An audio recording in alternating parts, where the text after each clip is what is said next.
I don't ever slow up, no I don't take shit. I got no love for the fakeness. If you wanna play tough and wanna hate this, I'll always show up. I don't ever slow up, no I don't take shit. I got no love for the fakeness. If you wanna play tough and wanna hate this, I'll always show up and make a statement. I don't ever slow up, no I don't take shit. I got no love for the fakeness. If you wanna play tough and wanna hate this, I'll always show up and make a statement.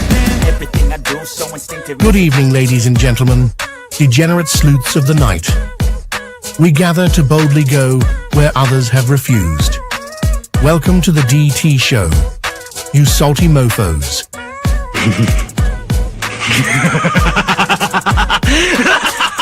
A man accused of killing 4 college students is behind bars and he has ties to northeastern and central Pennsylvania. State police say 28-year-old Bryan Kohberger was arrested this morning at a home in Chestnut Hill Township. I can't find any case law that would support that idea. That somehow a warrant would be needed for DNA left at a crime scene. We are expecting to learn more about the allegations against the girlfriend of a Boston police officer who was found unresponsive in the snow Saturday morning. I-Team sources say Karen Reed was in a relationship with John O'Keefe. She's facing charges including motor vehicle homicide and manslaughter. So, the Commonwealth just provided the court with information that causes me grave concern.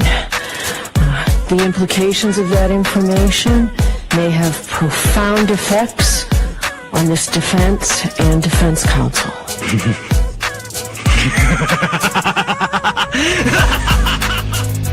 So, get your popcorn ready and your choice of drink. Get your butt on your seat. Like, comment, and subscribe for a treat. Here we go. It's time for the show. The Drunk Turkey Show.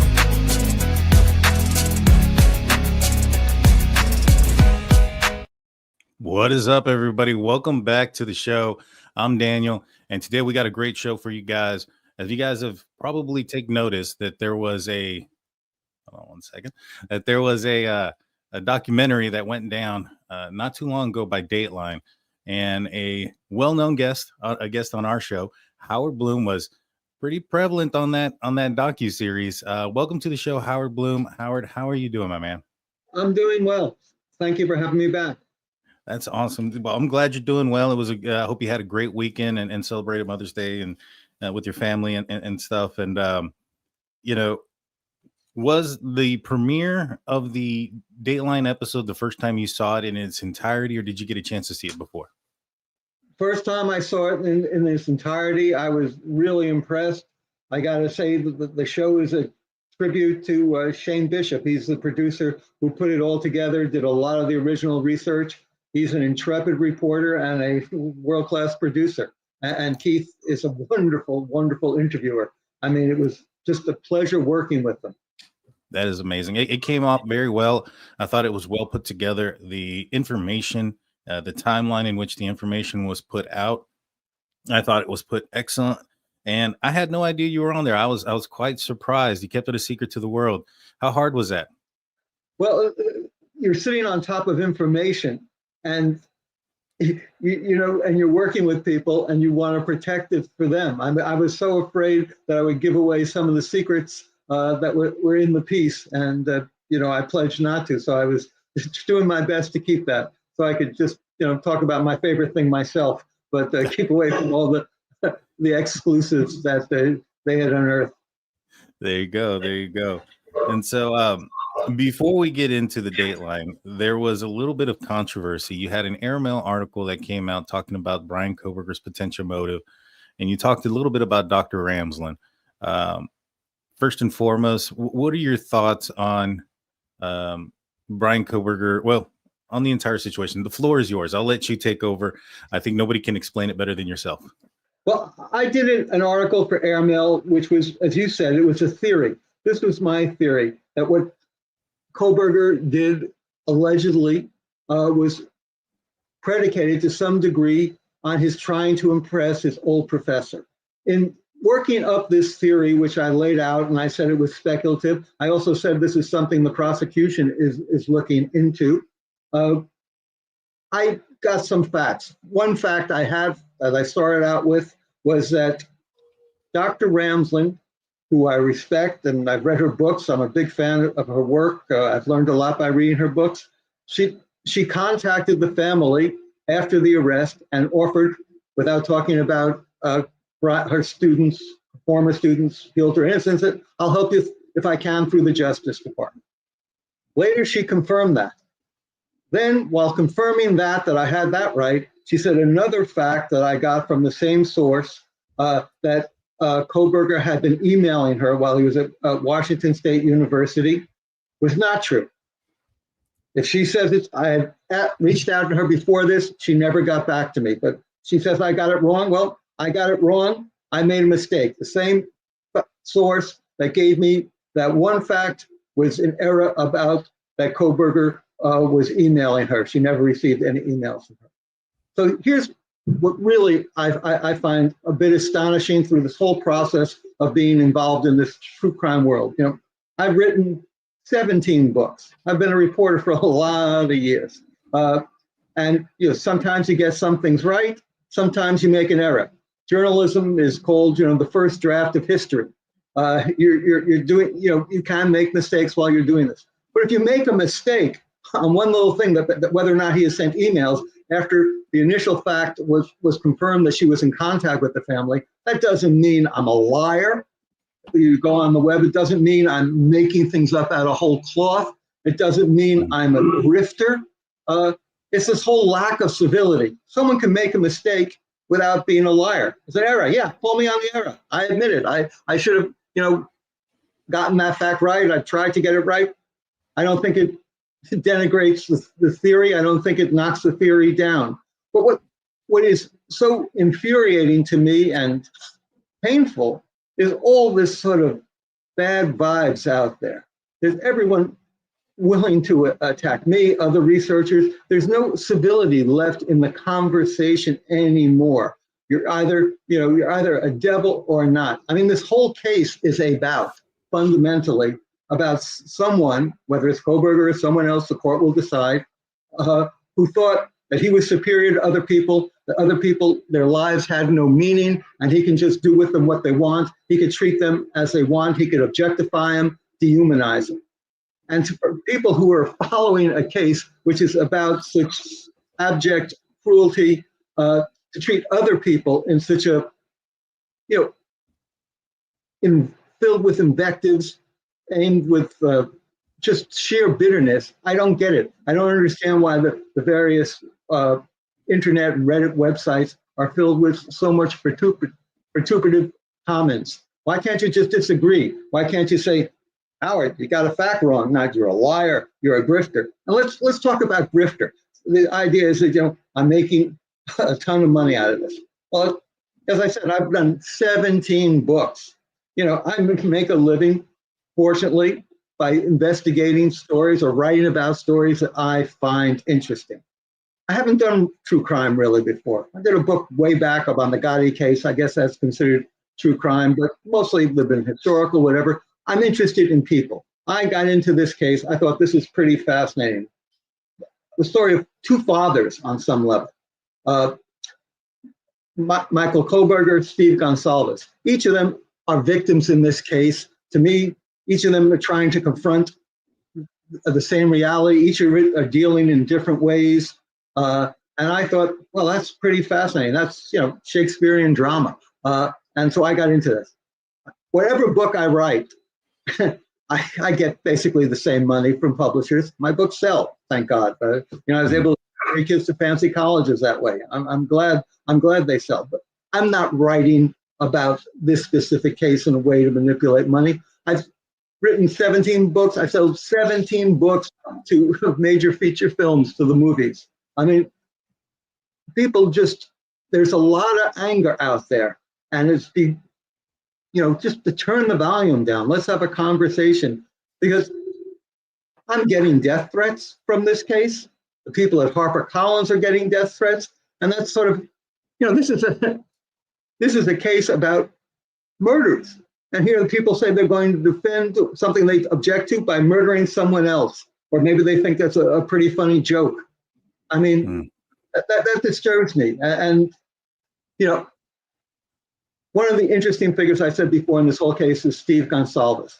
You know, my heart goes out to him. Any father who says, and I'm a father of 3 kids, they're grown now, you send your daughter off to a college and she comes back to you in a box, how can you criticize him? But Steve also gone out into the world. He's on every show he can get. He's a champion for his daughter. And I thought that's a pretty interesting character, almost novelistic, rather than just a father who loses his daughter to a madman. He says, I'm just not going to crawl into a shell. I'm going to do what I can. I'm going to try to find the murderers. I'm going to make sure there's justice done. I thought that's a pretty interesting character. So I wrote about him.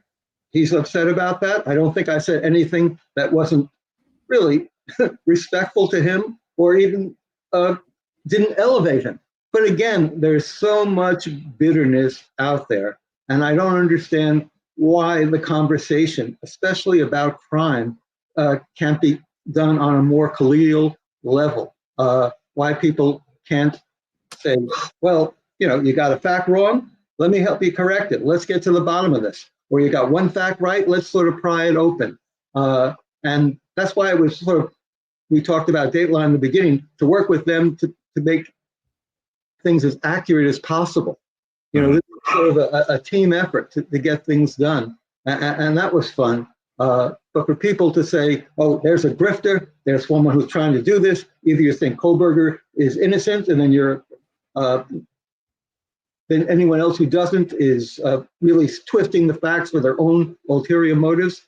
I don't think they understand how the real world works. And then to vent so viciously, to give death threats, well, I find it a bit astonishing. Now that I've vented, I'll chill and let you ask questions. Yes, sir. Yes, sir. Well, you know, for me, first and foremost, I don't think that somebody could have a prevalent role, a major role in a documentary as powerful as it was without having some credible work and some great work to put to it. And I also do think that words matter, and especially coming from a professor like Dr. Ramsland. She says, and I'll read this through. It says, I had no email correspondence with Bryan Kohberger while he was at WSU. And email correspondence doesn't mean any unprovoked, unresponded emails. So she goes on to say, Bryan Kohberger is not, he has not been in touch with me since his arrest, which kind of tells me that he's been in touch with him prior to the arrest. Now, I found it interesting that she says that Bryan Kohberger wasn't in touch with him before he was at WSU. So to me, just kind of reading those two things out loud tells me that Bryan Kohberger may have, in fact, emailed her before and after the murders. It just was unprovoked, unresponded emails. So that was the first thing that I took from it. And to me, I go back to, like, for instance, BTK or Zodiac Killer. The reasons that they did their crimes weren't to taunt the authorities or the media or anything else. They had their own sexual means behind it. But in order to relive their crimes and perhaps even feed their ego, they taunted the media and did those things. And I can see that being a situation here. From all accounts, Bryan Kohberger wants to be the smartest person in the room, and he has a problem with women.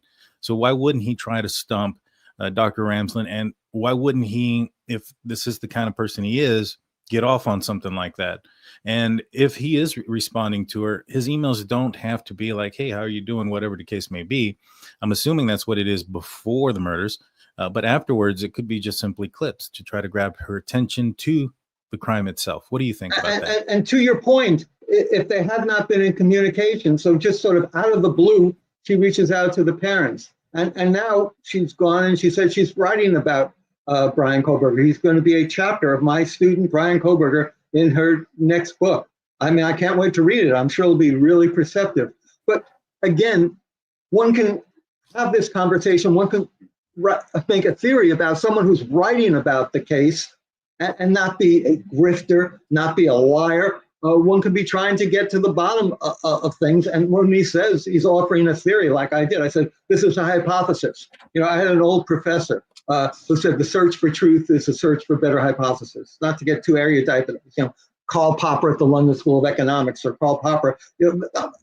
That's how you develop facts. And it's a process where everyone works together. A large community gets together to try to get to the bottom of things. And someone who makes a mistake on the way there, you say, okay, I'll help you correct it. Let's get there together to the bottom of this. The goal is to get to the truth. And getting to the truth, just as on that documentary, it's often a communal process. Yeah, I agree. And the fact that she's including him into her memoir and her book tells me she doesn't believe he's an innocent man. That's not her genre. That's not her background, talking about innocent people. Her bag also, is. I don't know about that, but it does mean that there is a sort of relationship, there's something going. You don't call up someone's family and want to talk about their son unless you feel some sort of relationship with that son, either in a mentor way, a collegial way, a professorship way. You have some role in his life, and you feel that you want to perhaps help him or guide the family. Right. And as I wrote about, and this was the particularly befuddling, bewildering part of her response, she said she never taught Bryan Kohberger Kierkegaard. Well, I was making a reference that maybe in her anger or her the alacrity with which she was responding, I said that she had written her PhD thesis on Kierkegaard, which is sort of amazing. Kierkegaard was a Danish philosopher who wrote this great book, Fear and Trembling, and it's a basis of existentialism in many ways. And all his books were written, he later wrote about someone he'd engaged to, a young woman at 17. They broke it off, and all his writings were about her. And that was a sort of his homage to this woman called Regine Olsen.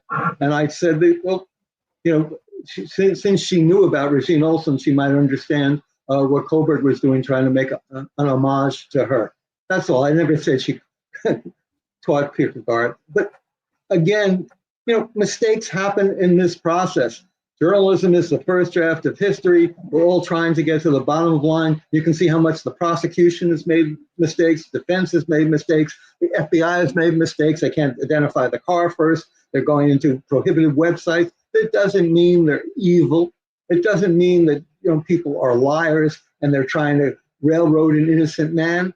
But call out the mistakes. Let's get to the bottom of things. But let's not have this sort of bitterness, these accusations, this sheer rage, death threats to me, a writer, to the people I'm working with at HarperCollins. I don't quite see the logic of this sort of deep-seated resentments.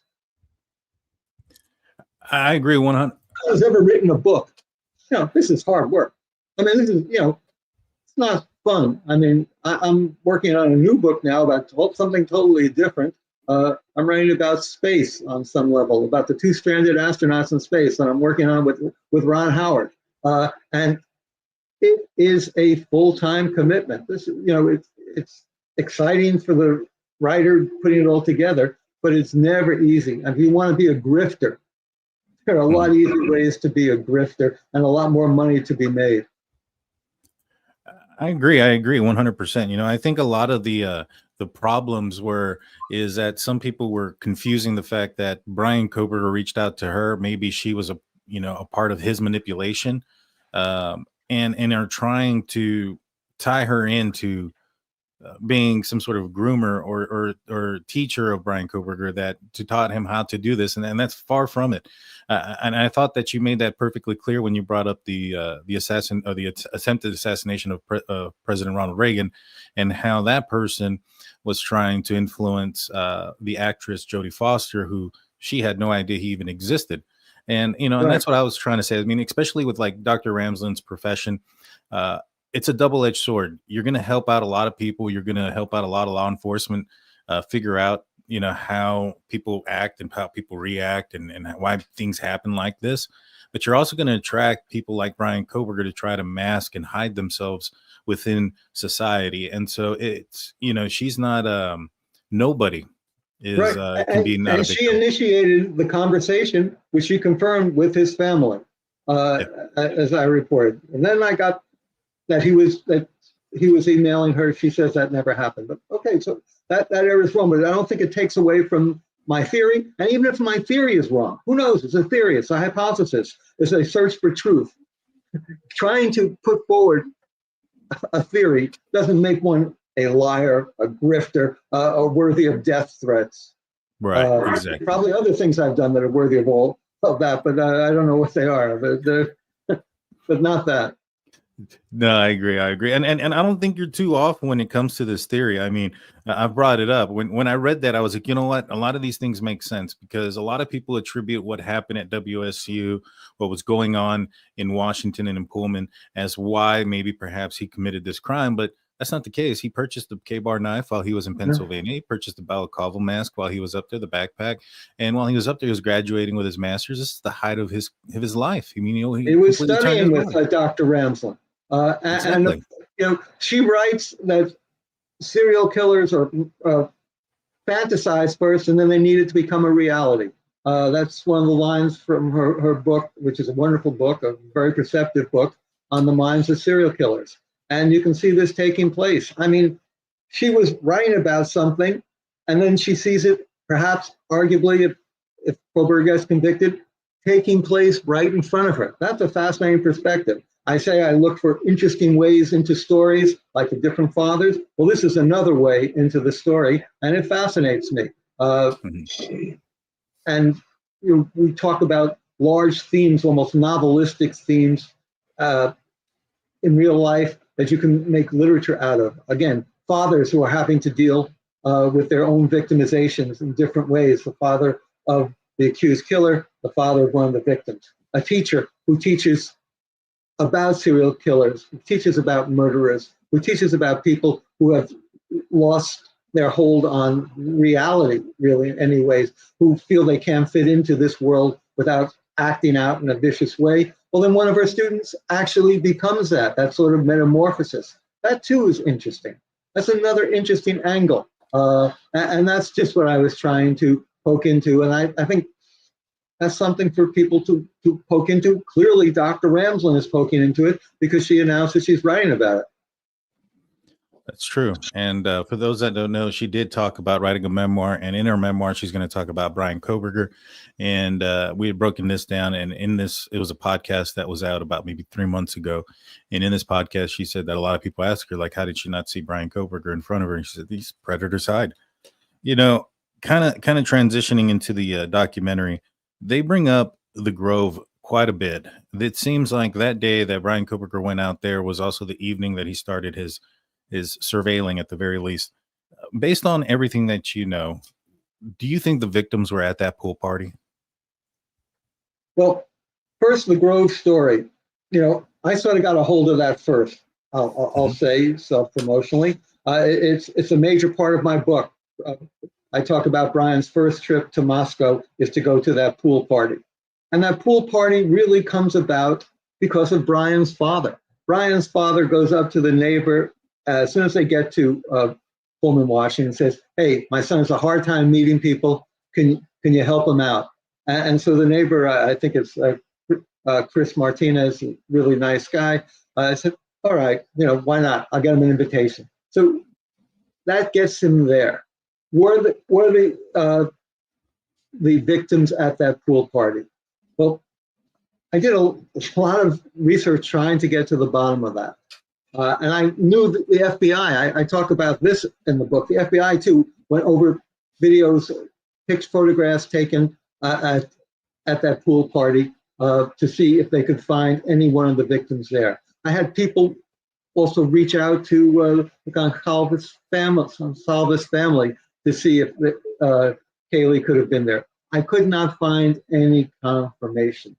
Then there was the other aspect. Well, were any of the people involved in drug dealings there who, been accused of being involved in the drug angle? Then perhaps that was tied to the murder. And people there, quite frankly, were less authoritative. They couldn't say for sure, but I tried to look into that, but nothing that could ever put into Dateline. but I was able to, get the names of the people who were there, who Kohberger had spoken to, and I was able to share that with Dateline. Yeah, there's an interesting aspect of it where he fixated on a married woman, and then she had to contact her husband, and he still didn't get the clue, something of that nature. Is there more to that? Not that this was, I think, and again, I'm now going to get a theory, and if I throw out a theory, don't say I'm lying or grifting, but I think in this way, this was Bryan's coming out party. He's just gone across the country. He just had his, a job as a teaching assistant at a major university. And now he's at a party at the Grove, and it's a pretty fun place. He's been there. They have a deck around the place about half the size of a football field. They got barbecues going. There's music playing. The DJ has Bad Bunny going at full blast. A lot of the Hispanic kids were there. The Hispanic Graduate Student Association, too, was involved in putting this together, and the music's going. And he sees all these women, and he's just sitting there at the side of the pool talking to one of the guys. And Bryan looks pretty good. He's been working out. He's gotten rid of that 100-pound weight, and he's now going to try to enter the world. And he tries to enter the world, and he talks to a couple of young women. And he zeroed in on a couple of three very attractive women. I have photographs of them all, and maybe part of their photographs of some of the women found on his phone later on. Maybe he was taking photographs too. I don't know. That's something to investigate. But he was trying to make a connection with them. And then he succeeds. He makes some sort of connection.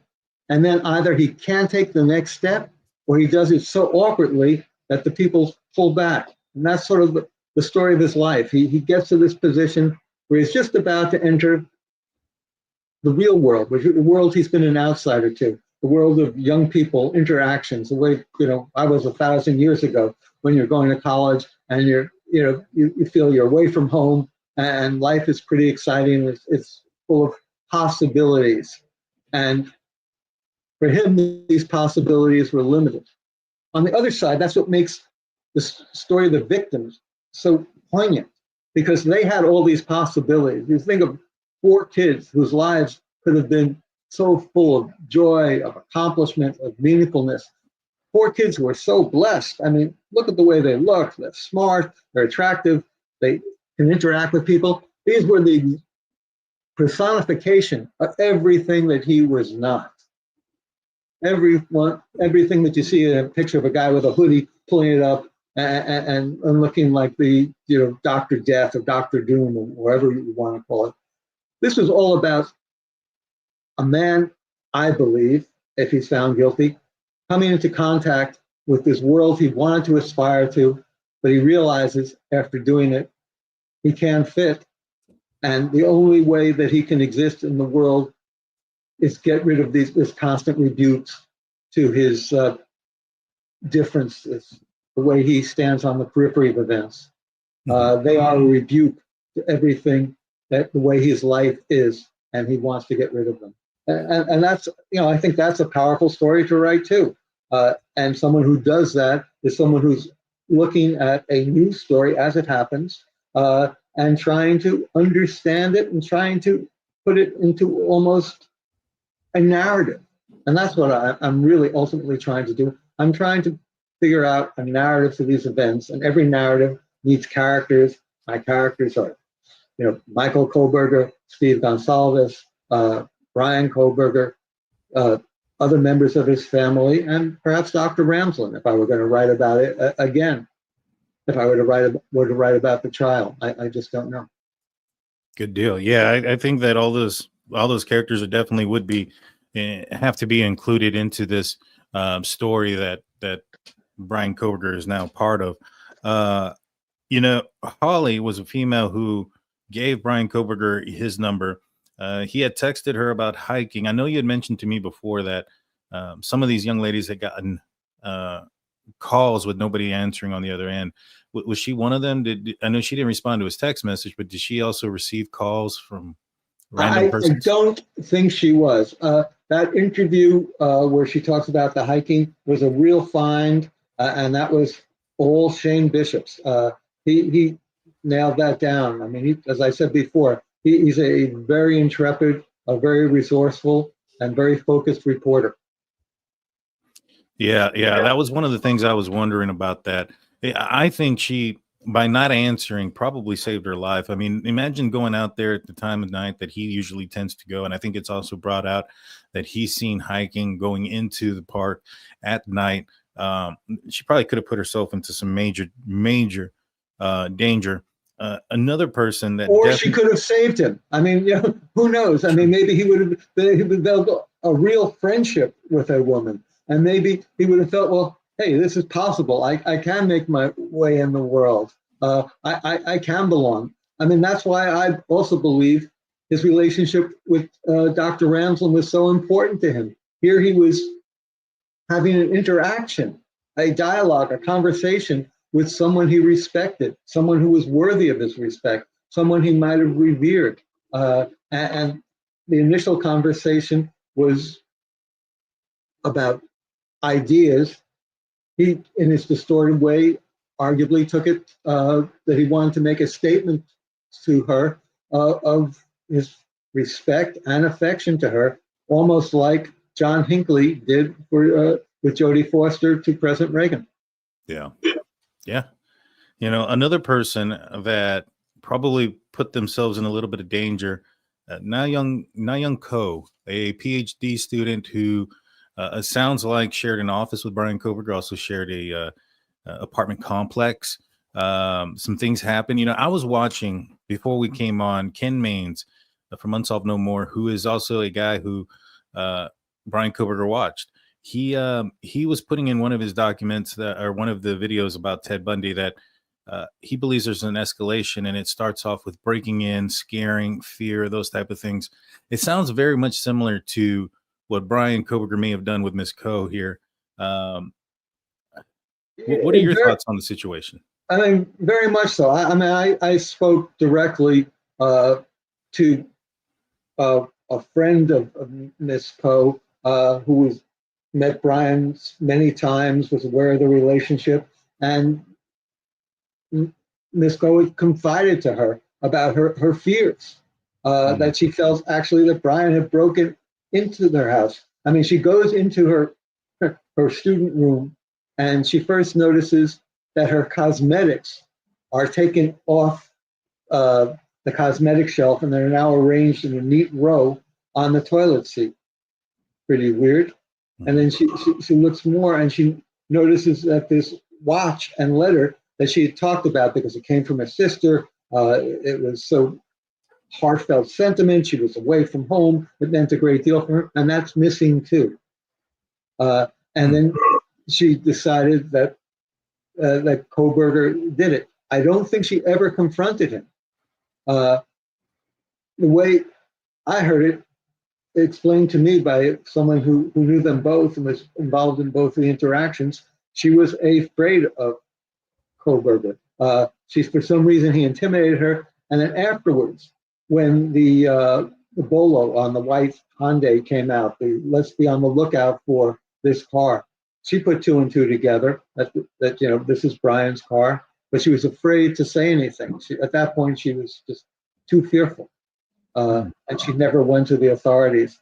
I mean, just like I believe that Bryan's father, on some level, you're looking for a white Hyundai Elantra. Here I've got this son who has, I know, really large problems. And I'm driving across country in the car, which is pretty much like the kind of car they're looking for. Maybe we should talk about this. But he couldn't bring himself to it. There are moments that are too large to confront. We all do that in life. We say, oh, well, I'm going to rationalize it. Maybe it'll go away. Unfortunately, those kind of diagnoses never go away. No, they don't. Not at all. In fact, I talk about how self-aware he was of his mental conditions, and the searches that he was making kind of include that. Now, you mentioned a letter. There was a letter that was found with Bryan Kohberger. It was weird. It was like a letter from Bryan from Montana, from somewhere else. That's not the same letter, right, that was missing from Miss Ko, or do you know anything about that letter? I know nothing about the Montana letter. The letter that was missing from Miss Coe was from her sister. I've never been able to find that there's any proof that Bryan took it. I mean, this is just, again, speculation of theory.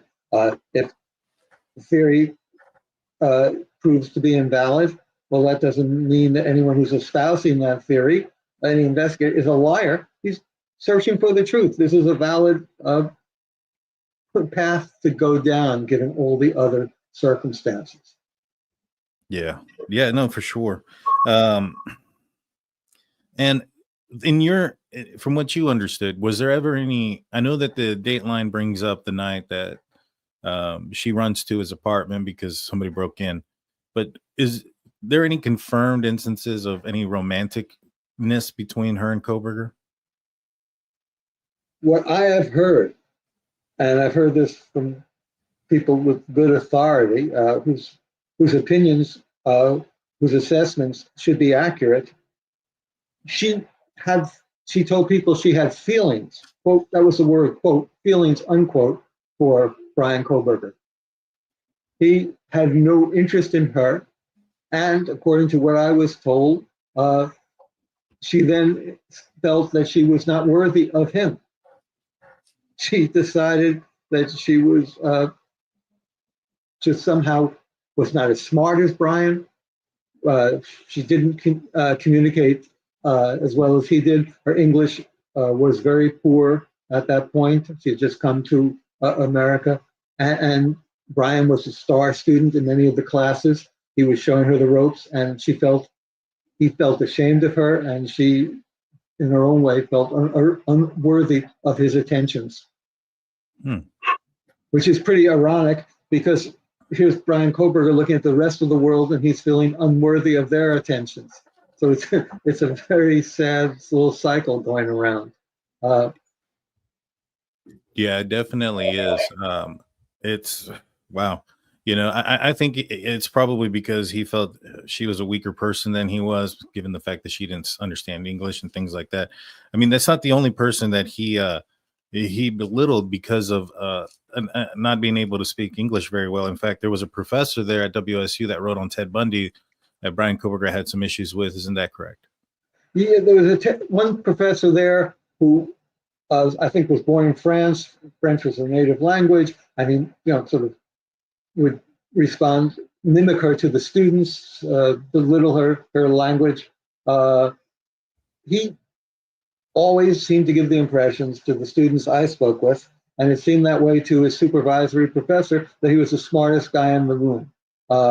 And he was feeling, on one level, he was feeling good about himself. He had lost all this weight. He had fitted, was about to fit in, but he couldn't quite make it. If you talk to his old friends in Albertsville, Pennsylvania, they were saying that once Bryan lost the weight, once he became this new Bryan, the one who became vegan, worked out, he was sort of embarrassed by them. He didn't want to sit with the losers table anymore, in a sense. He was always putting them in headlocks and sort of, punching them with his knuckles in their head, sort of teasing, but in a way trying to show his newfound strength, his newfound superiority.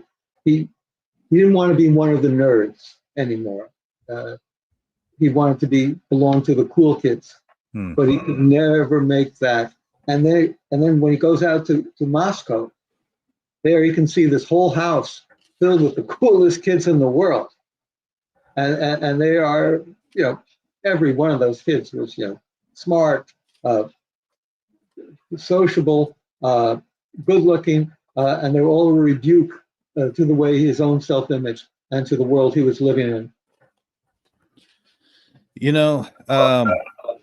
This documentary brings up Ted Bundy quite a bit. So it talks about Bryan Kohberger's searches with Ted Bundy. Do you think that in a way he was idolizing Ted? I don't know that. You do know, one does know for a fact that he studied Ted Bundy under Dr. Ramsland. He read about Ted Bundy. But what's also interesting about all these references to Ted Bundy, there's no crime of that. It's almost incidental.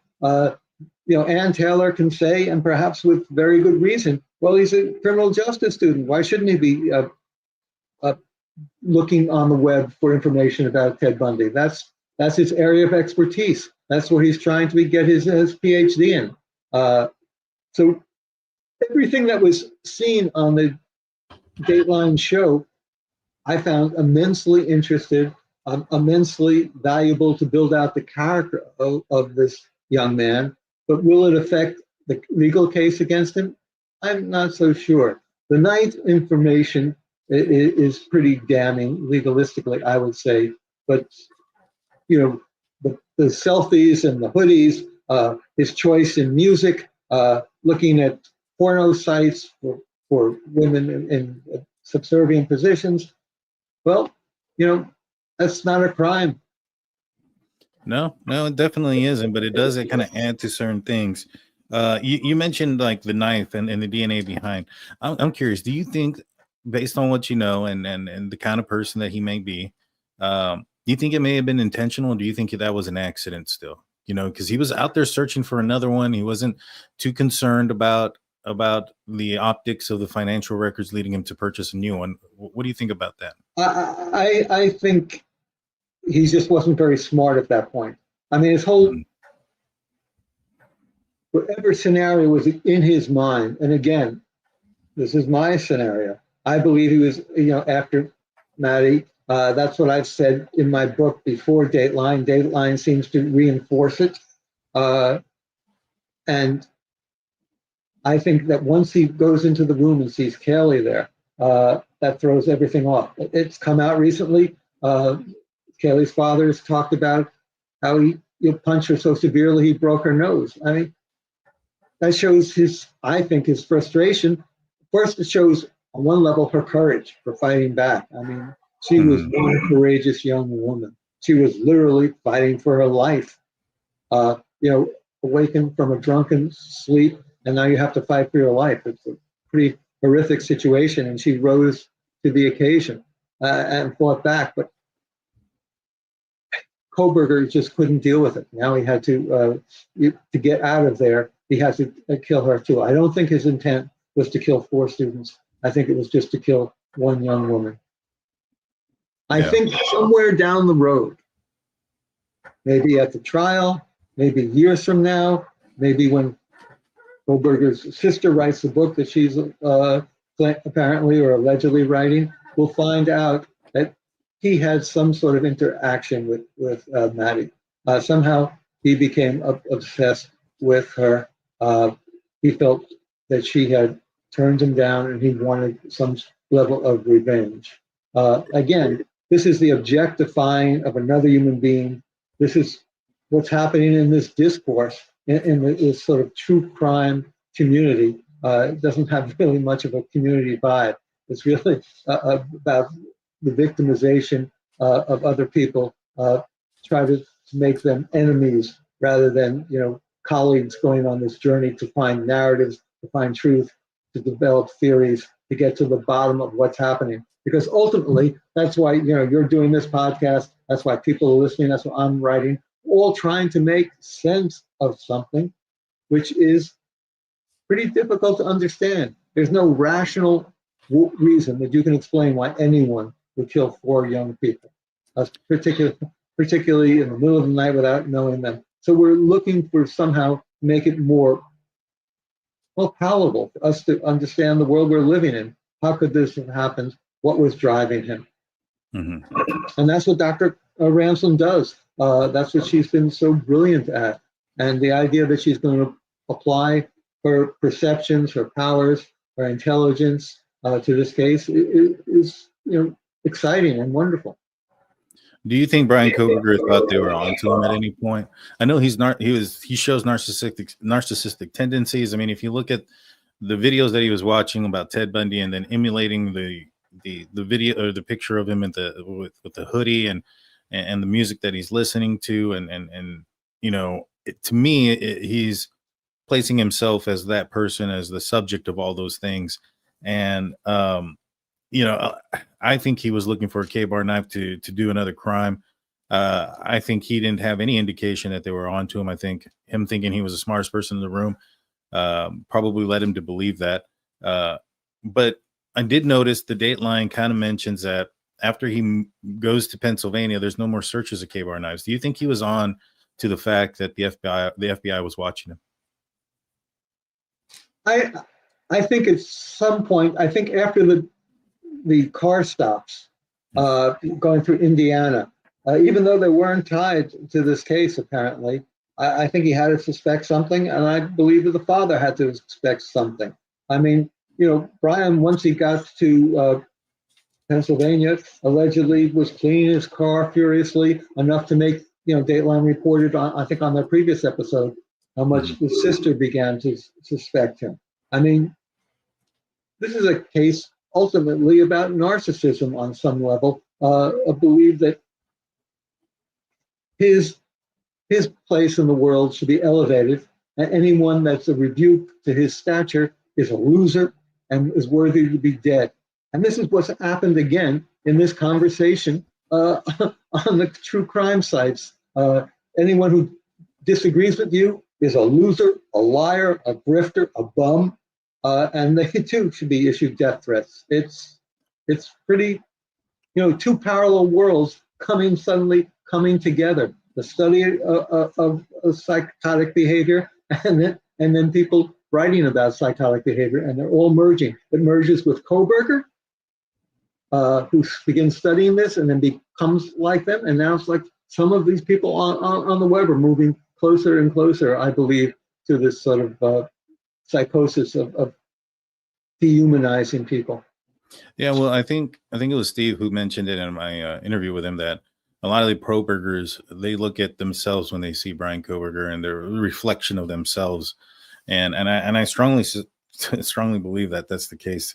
And Steve, on your interview, which was absolutely fascinating, and the stuff he's revealed and the stuff he's looking into and the pain he's suffering and the magnitude of his pain is colossal. But at the same time, when he's talking about how he's going out there and getting all these facts and the character of a father who's just not going to trust, I mean, this is heroic in my mind, a father who's not going to trust law enforcement to get the job done. He's not going to trust the courts even to punish these people unless he can get the death penalty enforced, a firing squad.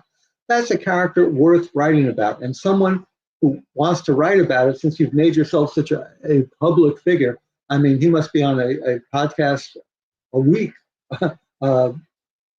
Should not be surprised when someone says, okay, I'm going to write about you. And write about you in a respectful way and want to talk to you about it. I don't see the problem. I don't see the reason for his animus. I don't know. I've talked to Steve. We've never actually brought up any conversation there. If I had to take a guess, I think maybe perhaps I think there was something about grand jurors and he doesn't want to get kicked out of the courtroom type of thing for saying something he shouldn't, which is why we recorded our interview. We recorded our interview and we sent it out to our lawyers so that way they can go through it and make sure that there was nothing that was violating any gag order or any of those things. And so I can't speak, for him as far as that goes. I would probably guesstimate maybe that's got something to do with it, but he's never mentioned anything negative to me about you, when we have talked. And he's been mentioned enough. I don't mind people criticizing me. My gosh, we all live in the world wanting to be criticized, but you don't have to impugn someone's motives. Yeah, exactly. And he did mention to me, like when Dr. Ramsland had reached out, and because I have Dr. Vona, who's a colleague of Dr. Ramsland's, somewhat separate. I mean, they don't work together, but she's a forensic psychologist as well.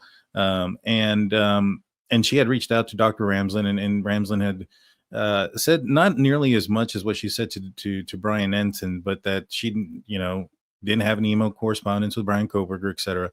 And Steve actually kind of said, hey, maybe we should talk to I should let give you a heads up about what Dr. Ramsland was saying. And then I sent you over the clip there where Dr. Ramsland was talking about that. So I don't think Steve has anything. Steve's negative. trying to get to the bottom of things. Exactly. This is this is heroic. How do you deal with tragedy? You can curl up into a ball and stay in your dark room forever, or you can, fight against it all. And I admire that it is heroic. I mean, Steve, he's a Captain Ahab figure. Herman Melville wrote a whole book about a man who just wouldn't give in, who just wanted to keep on fighting and get his enemy. And in the process, he becomes another victim too. And in the end, he loses to his enemy. I hope Steve will win. But that's what I'm writing about. And those are what's pushing my interest in him, not in any way to make money off him or all that. This all comes down to, again, a lot of the criticism is about money. They think someone writes a book and it makes a ton of money. Well, I've written 17 books and I've gotten paid for them all, but I'm doing a book on space, so I get paid for it all. I'm not trying to exploit what SpaceX is doing now. I find that absolutely fascinating that they're inventing the future. I find, fortunately, I've been able to spend a career, a lifetime, being able to investigate stories that interest me, that have characters that interest me, and trying to investigate how to tell them in a narrative that's sustained, that will involve readers. I mean, again, and I am, rightly or wrongly, despite all this criticism, finding readers. On Amazon, the #1 book this week in criminology is When the Night Comes Falling. I'm flattered by that. It's not going to make me any real more money. I got paid already, and it allowed me to write the book. That's how I earn my living. But don't impugn. I'm telling not you, but I'm telling the people listening, impugn other people's motives. I just don't get. In all my life, after covering a lot of stories, I understand this sort of animosity. Yeah, no, I hear you, my man. I get it too. I get, you must be saying Bryan Kohberger is guilty for the money and the views. And I'm like, yo, if you go watch these conspiracy theories things, you'll see some actual views there. Like, I do this, and I've done this from the beginning to explain things I was in law enforcement myself, so I understand some of the jargon. I understand the writing. I understand the terms. I understand perspective and meaning and underlining behind evidence and what people are trying to say with those things. And my deal has always been to just bring out the truth. And I think you're doing an excellent job there, Howard, of doing it. Well, thank you. You wouldn't get the hate you get from those. I mean, it's like when I was a police officer, they told us, if you're not getting complaints, you're not doing anything. And so I think you're doing an excellent job, my man. Now I wanted to bring up a couple of questions. There were some good ones that I wanted to bring up real quick. First one was from Chloe. She says, do you have any additional information about the fact that Kohberger drove away from the crime scene so quickly that he nearly hit someone? Was that a vehicle, pedestrian, witness? That was said in the Dateline episode that he almost hit someone, and they emphasized that. I couldn't see anybody standing there in the video. Do you have any intel on that by any chance? When I saw that on Dateline, I was going, wow, I didn't know about that. And I don't even remember a discussion I had with the producers about that. So I thought that was pretty interesting. Again, what Dateline did on the 3 trips around there, I think they sort of confirmed what I wrote in my book about his trying to find this will to actually commit the crime, that he wasn't scouting the area. He was trying to find the power to become this monster that he envisioned for all this time. I think that was about. I think, again, if one were going to write about this, if one were going to do a movie about this, one scene that would interest me is when the second time around the house, he drives up University Drive past the fraternity houses, which is pretty, relatively far away, like he's just going to leave. And something pulls him back. He just can't get away from who he is or the monster he wants to be, and he's pulled back in. That was the pivotal moment. And then when he shuts off the engine in the car, I think those are the 2 pivotal moments that night. After that, everything that happens, he's just responding instinctively. Yeah, I think so. I think you're onto something there with him leaving and then going back. I strongly suspect there was some sort of indicator on for the DoorDash, whether it was a light or something, and that was preventing him from going in. But there is some clear indication after 4 o'clock that there's some stuttering, there's some hesitation, there's a horn being heard. So he's making some mistakes and stuff. So yeah, But even the Definitely. DoorDash thing, I think is sort of interesting. I think he might not even have been aware of the DoorDash. In his Yeah. mind, I think blinders were on. Because if you see all those cars, if you see the DoorDash, you really want to go in, if you've planned this, you've given it some thought, and you're going to go in there, arguably he's already put on his work outfit or Dickies and he has his mask on. You're not going to go in a house. You think you might not catch them by surprise. Hmm. I think he was in his own world by then. Yeah, I think so too. Natalie James comes in with a 9.99 saying, "My theory on the young lady he pulled away from, and this is Na Young Ko. He did so because he was fond of her, and he knew he may hurt her, and he knew how he be associated with her, and so he would be a suspect."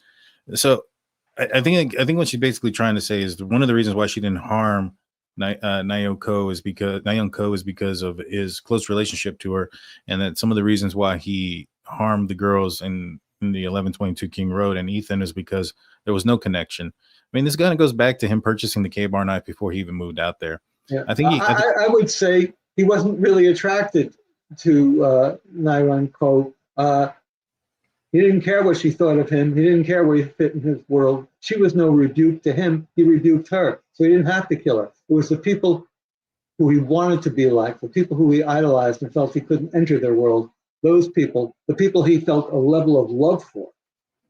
He loved them so much, on his level, he needed to kill them because their presence was a rebuke to the world he was living in and couldn't fit in. He wanted to be like them. He didn't want to be like Na Young Ko, I believe. That, again, is a theory. My theory is wrong. It doesn't mean I'm lying or grifting. It means it's just a hypothesis that I throw out there, and you can accept it or not, or improve it, or just refute it. Yeah. I mean, at the end of the day, I think you're spot on there too. I mean, he was searching a certain type of individual or a certain type of woman throughout that time, and that was pretty prevalent through the Dateline episode that he was attracted to Caucasian blonde or brunette women, and that's what he was looking at throughout those pictures. The Wandering Orphan says, wondering if Howard has insight on the ID cards found in a glove box. I think they were in his car. It was a cards found in a glove box. Any idea what that is? That hasn't been brought up since. That's one of the mysteries of this case, and will probably come out at the trial. I think the prosecution is sitting on a lot of evidence that they're just going to finally bring out at the trial. And I have no idea who they belong to. I'm eager to see. I'd like to know if they were students at Washington State University or what. I mean, he was just ready to boil over, and he was just planning his crime, I believe, for a while. And just a question of when it happens. Another thing about the case, besides Dateline, I mean, here it is, the 12th today, Monday. On the 15th, there's going to be a major hearing on this case that's going to set the whole future of this case. The judge has asked Ann Taylor to say, well, you say there are accomplices in this case? He's saying, in effect, put up or shut up. I want their names. You can't just throw out these theories in the courtroom. You've got to back it up with facts. And if, in fact, she will not be able to use the hypothesis that there were other perpetrators, then what defense does she have? Then we're back with just this alibi, which the judge has already said is, I think his words were, this is not an alibi. So they have nothing. I don't know where they go from there. Yeah, no, I know that there's some blood on a handrail on the first floor, but there's no indication that the killer went to the first floor. There's some blood in a glove outside, but who knows when that glove was left behind. And nobody knows to the amount of the blood that was on the handrail. I mean, it could be a very, very minute, small amount. All we know, it's male DNA, but I think on the 15th, the impression I have is that Ann Taylor has to put names to those blood samples. You can't just say, well, there was this unknown blood. I think Judge Hippler wants names. You can't just say in a vague way, well, there other people did it.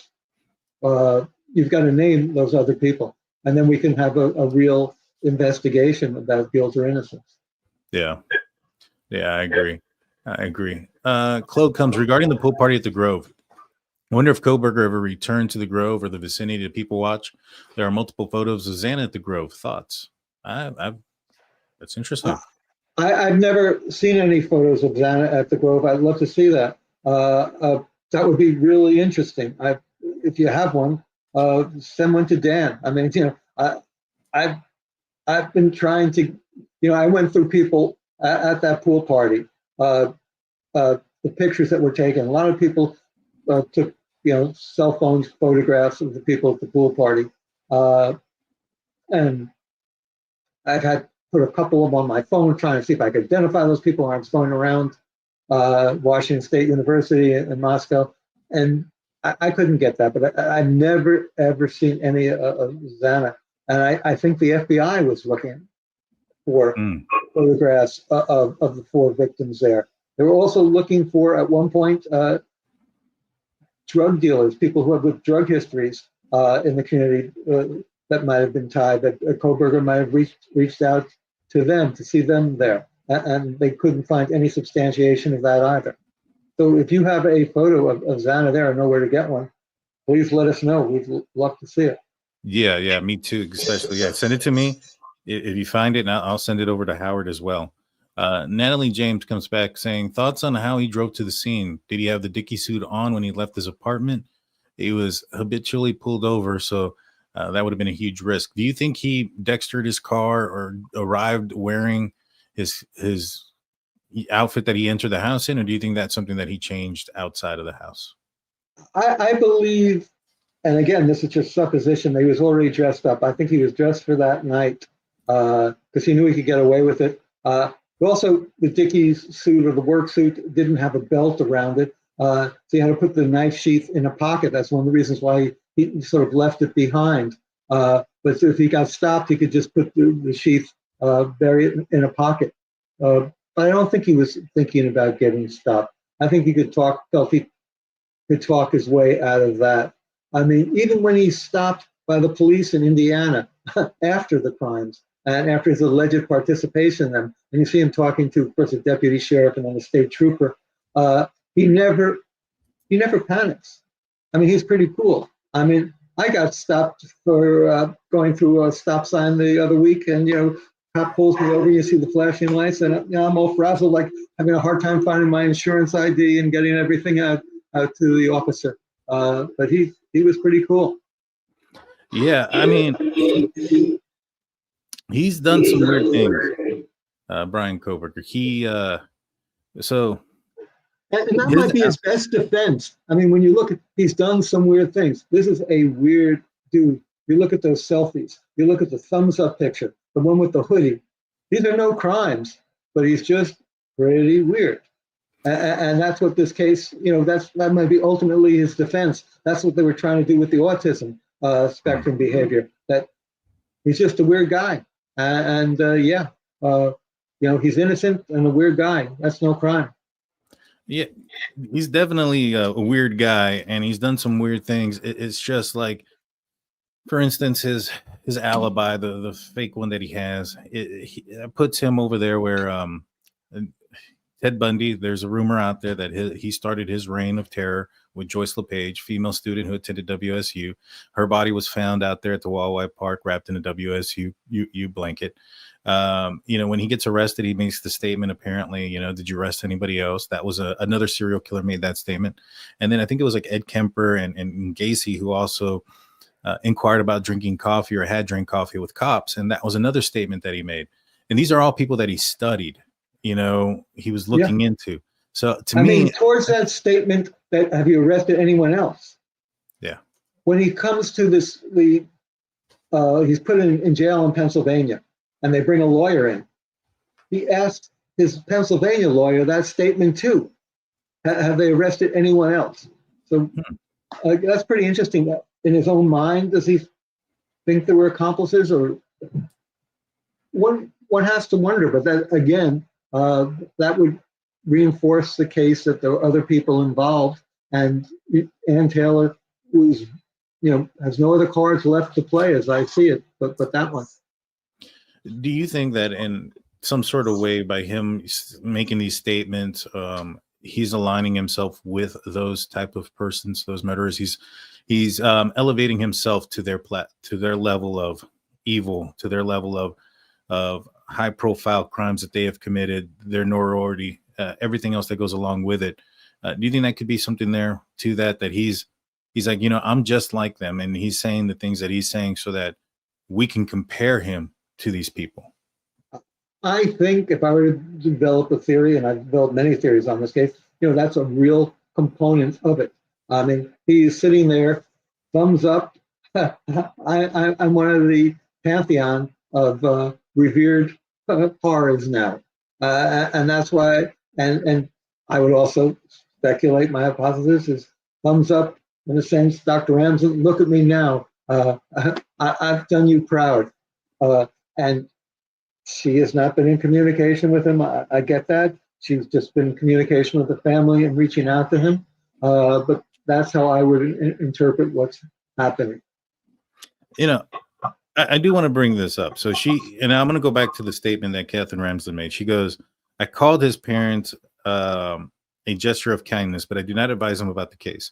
I called his parents past tense. I do not is present tense, meaning she still talks to. So, I mean, she says that she's not going to Idaho with them. She's not been invited and those other things. But it does certainly seem like there is some sort of communication there. It seems like there was some sort of communication, at least on Bryan Kohberger's part, up into his arrest.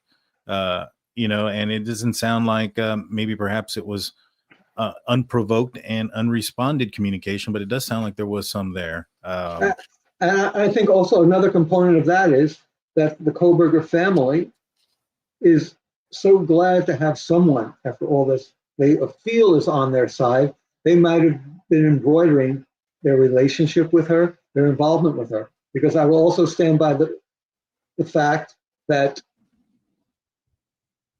the Kohberger family told his Pennsylvania attorneys that we're not going to speak with you until we get clearance from Dr. Ramsland. Maybe maybe they didn't ask Dr. Ramsland. Maybe she wasn't aware that they were asking them, but they did tell the attorney that they wanted the guidance from this woman they respected. And I think they reported back to Bryan when he was in jail in Pennsylvania. Bryan, your old professor has reached out. I think that he would have felt a moment of triumph, of accomplishment for that. Mm-hmm. And, there is some sort of relationship with there. I mean, I was a teaching assistant at Stanford for a bit, and I can't remember anyone in my class. If they got arrested, I wouldn't know the kids I taught for professor, that I would reach out to their family after they got arrested. So that must have been a real relationship there. I mean, it was a very high profile case, given the fact that somebody studied under her and then goes out to commit a crime like this. I mean, Ken Maines kind of brought it up himself. He even reached out to Bryan Kohberger. I doubt Bryan Kohberger was going to respond to him before any trial, but Ken Maines reached out to him to ask him about why he was watching his videos and things of that nature. And, I think it's probably going to be under the same sense, trying to learn, trying to understand, and Ken reached out back to him because of who he is. I think that if this was a different crime, if Bryan Kohberger was convicted of or alleged to have committed a string of robberies and all he did was steal things or whatever the case may have been, even if there was some sort of relationship, I don't think she would have taken the steps she took.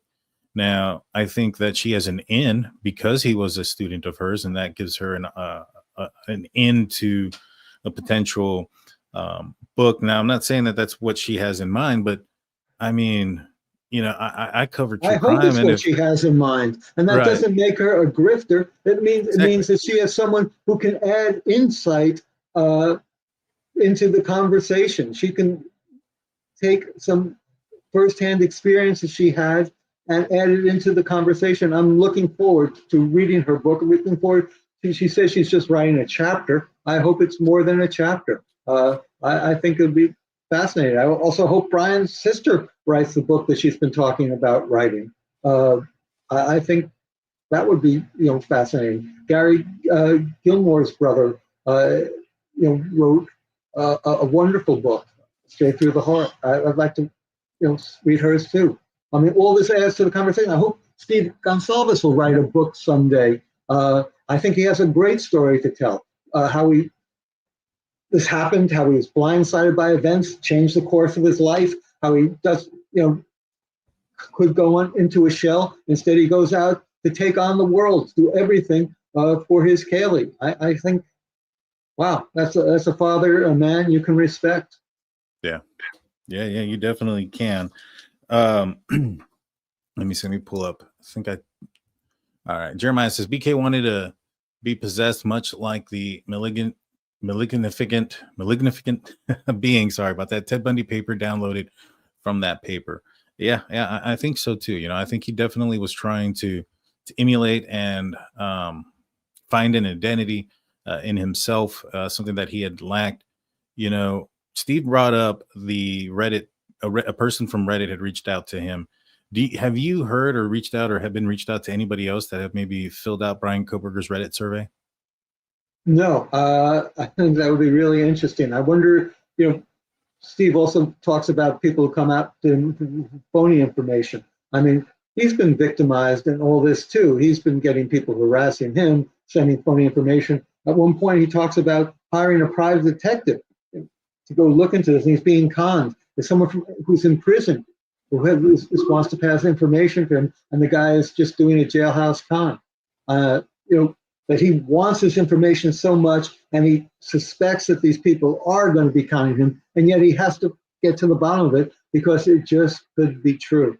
And along the way, he's going to make some mistakes in judging what's true or not. A reporter going to get to the bottom of things, you're going to make some mistakes too. That's the process. And it doesn't mean, that I made a mistake on this. It's because I'm trying to sneak a fast one past the readership. I'm telling a lie. It's just a dumb error. Call me a dummy, but not a liar. Yeah, no, I hear you on that one. I hear you. The one thing though that was interesting in the Dateline program was the 911 call that was made during the daytime, which was one of the things that Steve had mentioned. That call came in 12 minutes after they had posted up a picture of online, and about maybe an hour and a half after Bryan Kohberger was searching up Ted Bundy. There does appear, I was doing some sleuthing, and it does appear that there's a white vehicle traveling up to the back end of the parking lot. It does kind of look like an Elantra based on the back window area, that little curvature there. I'll send it to you when we're done. Please. Yeah, they bring up the searches of drugs, sleep, the pornography that he likes to look into. And I couldn't help but wonder, the pieces that they're aligning there were pointing in the direction that they believe that Bryan Kohberger may have made those 911 calls. Yeah, I think that's what they were alluding to too. I don't know. I've never discussed it with them, but I think he wanted to see. He was wondering how come things are so quiet. I think he thought people would be up and they would know about it, especially since there were so many cars in front. He was, what's going on? Students, they'd be up and around. I mean, again, too, what they also talk about is that phone call he made at 6:30. It's 9:30 there, but he talks for, I think it's 38 minutes on the first phone call to perhaps his mom. What was said then? I'd like to know. Did he say things are great, things are bad, I'm really depressed, I'm feeling triumphant? That would be a fascinating phone call. And I wonder, because of that phone call, will Marianne Kohberger be put on the stand and have to testify to what went on during that phone call? Well, she clearly, I think, is in position to get his immediate impressions. Maybe she'll say, maybe it'll help Bryan's case. I don't know. Maybe he'll say just, oh, it's a great day, I'm going to go out hiking, whatever. School is great. Or maybe he said, things are really bad. Things are getting out of control. I'm reaching out to you, Mom, because I need an anchor. Yeah, it's going to be definitely interesting one way or another what he said. I do find it interesting. He's a man in his 20s making a phone call on a Sunday morning at 6:17 to talk to mommy and daddy for several minutes, almost an hour. To me, if I had to take a guess on what he was doing, is this is part of his manipulation. He's trying to manipulate his parents into believing that he's okay. This is before the 911 calls come out. So that way, if there is, once it is revealed that there was a quadruple homicide, they're not immediately suspecting their son because they spoke to him earlier and he sounded all right. Those type of things. But that's just my speculation and guess. I mean, my speculation would be just like him circling the house and driving away. Nothing's been announced yet. Here he has a chance to reach back to some sort of reality, anchor him down, and maybe what happens, he's not that man yet. He's not that murderer yet, so he can reinforce his prior life. This is his last conversation before he becomes a hunted figure. Yeah. Let's see. That's why I say all the elements in this case are so novelistic. That's what draws, I think, a writer into this. That's what my book is about. It's not to get theories, not to look for specific facts so much, but to flesh out these characters in these interesting situations, what might have happened, how this all went down on someone who's or has lost his grip on reality, and how it affects so many lives. Yeah. Natalie comes in saying, why did he need a sharpener with his new knife? Any update on the dog hair from his apartment? Could that be Buddy's hair? Did BK practice? Is his knife used prior? He cleaned it, snap closed, leaving DNA.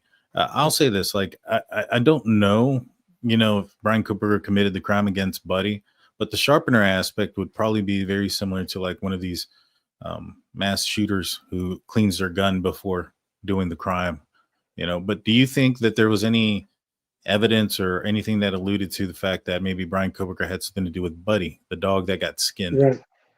I mean, I know the police and FBI looked at that, and so far they've made no connection. I mean, maybe the police will revisit things. They revisited the pool party after facts came out. Maybe they'll revisit Buddy. They said a lot of things at the beginning. They said this is definitely not a serial killer. There's no reason for people to be afraid. We've got rid of the dog. But they were treading water. They were trying to keep up with a case that was breaking all around them. And I think maybe the dog incident will come back and they might relook at it. Yeah. I mean, the fact that he did buy a sharpener, the fact that he did fillet fish in his previous career, as brief as it was, I mean, he does show that he has some sort of experience with that. One of the biggest things a lot of people are asking is about a plea deal. I don't think this man thinks he's going to lose. I think he's that narcissistic that he thinks he's going to outsmart everybody and win this. But do you think that there's a world out there where we see a plea deal for Bryan Kohberger? Well, I'm a minority on this, and that I believe that's a plea deal is coming. I mean, everyone who authority on the case, people I respect, will say I'm entirely wrong. But I think the autistic spectrum behavior was brought in by Ann Taylor to show that he can't work with his legal team, that he has no perception of reality. And at one point, they're going to turn to the judge and they say, Judge, our client has no concept of reality. We've had the authorities and the experts to say about his autistic spectrum behavior. Let us make the decision for him. We need to plead for him because we want to save him from the firing squad. I think that's going to happen. Then the question is, will this judge, will this state, this prosecutor allow it to happen? Probably not if Steve Goncalves has any say in things. And again, that's also part of the story. I can't see the state wanting a plea bargain, but I think they're going to try to make it happen. Again, that's why I also point to the hearing that's happening on the 15th. If you get thrown out that from the case, from the discussion, that there could be additional perpetrators, you're left with nothing. You played your ace card. There's nothing left, and so you now have to, you got to know when to fold them. That makes a lot of sense. This hearing on the 15th, I don't know if it's a public hearing. If it is, we'll definitely be watching it. But that'll be very interesting, the outcome of that hearing. They talk in the Dateline about Bryan Kohberger forensically deleting his stuff, his searches and things of that nature on his computer at work. Do you know if they've ever found or retrieved any of those things? The bottom line is I don't know, but those computers that they've taken, and also the computer at the Kohberger family home, I think they've taken that computer too in Pennsylvania. Those are going to be really important. As we've seen about Bryan's phone, what Dateline was able to get somehow, brilliantly, resourcefully, they were able to get information from his phone. And I think in the course of the trial, computer information will come out too. Yeah, I think the computer is going to play a huge role. Courtney asks if you know any details on Ethan. I know they mentioned the term carved. The term carved tells me there was some sort of intent behind it, design, wording, things of that nature. Do you know anything about that? I don't. I think from what I've been able to ascertain, and again, this is my sources, right? Ethan's death was pretty quick. He bled out very swiftly, and the carving. I don't know if it was deliberate. I don't know if it was really carving, or at one point those were earlier wounds. I just, Dateline has said that it's carving. I will go with them, and their sources are clearly much better than mine. Mm-hmm. Yeah, they really emphasize the term carve, because they even go into and say, and that's the term that was emphasized to us. And so, when you carve something, there's intent behind. You carve something to look like something. You carve your name into something, a symbol, something of that nature. And so that's why I'm wondering if it was something like that. They also had, at the same point, they have sort of a footprint on a blood print of him sitting down on a chair. Mm-hmm. And that's sort of interesting. Was he gathering his wits? Was he fatigued? How he had time to do all the murders, sit down on the chair, or was he sitting on the chair when he was doing the carving? Maybe that's what that was about. He was just trying to rest. And that's why when he finally went outside of the room and saw Dylan, or did he even see her? Was he, as I've always said, locked in his own world and never noticed her? That too will come out. And I don't want to take too much of your time, so this will be the last one before I ask you if you want to, share anything else.